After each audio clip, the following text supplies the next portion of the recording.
तो अभी हम लोग जेई मेंस 2018 में आया हुआ एक क्वेश्चन देखेंगे। कहता क्या है कि लिमिट है एक्स टेंस टू जीरो, और यहाँ दिया है 27। एक्स का पावर 1 बाई हो जाएगा 3 - 3 डिवाइडेड बाई 9 - 27 एक्स का पावर 2/3। इस क्वेश्चन को गौर से देखिए। एक्स टेंस टू जीरो करेंगे क्या होगा, 27 पावर 1/3 दैट इज 3। तो 3 - 3 ये जीरो पे अप्रोच करेगा। ये अगर जीरो नीचे अप्रोच कर जाए तो ये कितना हो जाएगा, 27 का पावर 2/3। तो 1/3 करेंगे 3, स्क्वायर करेंगे 9, तो नीचे हो जाएगा 9 - 9। ये भी किसको अप्रोच करेगा, जीरो को। Limit x tends to zero. अब एक चीज जरा समझने की कोशिश कीजिए, ऊपर में जो टर्म है नीचे में उसका स्क्वायर है, ये टर्म का ये स्क्वायर है। तो इससे क्लियर हमें हिंट मिलता है एक्स का पावर 1/3 -3 डिवाइडेड बाई, इसको ए स्क्वायर माइनस बी स्क्वायर में तोड़ सकते हैं। तो ये कितना होगा, 27 प्लस एक्स का पावर हो जाएगा, ये 1/3 है। और यहाँ कितना हो जाएगा, 3 + 27 प्लस एक्स का पावर 1/3। कुछ इस तरह से हो सकता है। ऑब्जर्व करें तो ये टर्म और ये टर्म कैंसिल आउट हो रहा है, बचेगा कितना, -1। और एक्स टेंस टू जीरो है, इसमें पुट कर लेंगे तो ऊपर बचेगा -1, जीरो पुट करेंगे 27 3 हो जाएगा, कितना हो जाएगा 6। मतलब इसका करेक्ट आंसर क्या है, -1 बाई क्या, 6। इस क्वेश्चन को और इजीली समझ सकते थे, जैसे कि जब भी कोई लिमिट का टर्म, बहुत सारे टर्म अगर एक ही स्पेसिफिक फंक्शन के टर्म में लिखा हो तो उसको और ज्यादा इजीली जल्दी डील किया जा सकता है। यहाँ देखिए सब कुछ जो लिखा हुआ है वो 27 प्लस एक्स के टर्म में, तो कुछ मत कीजिए, 27 प्लस एक्स को बाई पिक कर लीजिए।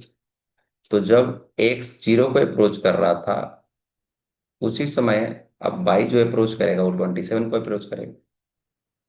और भी इजी करना चाहते हैं तो इसको कीजिए कि इसको 1/3 मान लीजिए, पावर 1/3। तो ये भी बाई टेंड करेगा 1/3 को, दैट इज किसको टेंड करेगा, 3 को। तो अगर हम सब्स्टिट्यूट कर देते हैं, नाउ बाई टेंस टू 3, और ये क्या बन जाएगा, ये बन जाएगा y - 3, और ये बन जाएगा 9 माइनस क्या, वाई स्क्वायर। नाउ आपको फिर से दिख रहा है कि y - 3, ये कितना हो जाएगा, 3 - y इंटू 3 प्लस क्या, वाई। अगर इसको इसको आप कट कर देंगे तो -1, ये कितना आएगा, -1 बाई क्या, 6।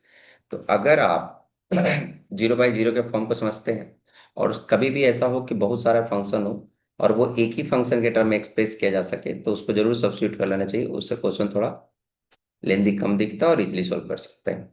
एक और तरीका तो अपने पास है ही। मान लेते हैं कि 0/0 आ रहा था। अगर 0/0 आ रहा है तो हम लॉपिटल रूल भी अप्लाई कर सकते हैं। हम चाहे तो इसको सोल्व करने के लिए लॉपिटल रूल भी यूज करते हैं। तब उस केस में क्या होगा, लिमिट एक्स टेंस टू क्या दिया हुआ, जीरो दिया हुआ। ये कितना है, 27 प्लस एक्स का power 1/3 -3 divided by 9 - 27 plus x का पावर क्या है, 2/3।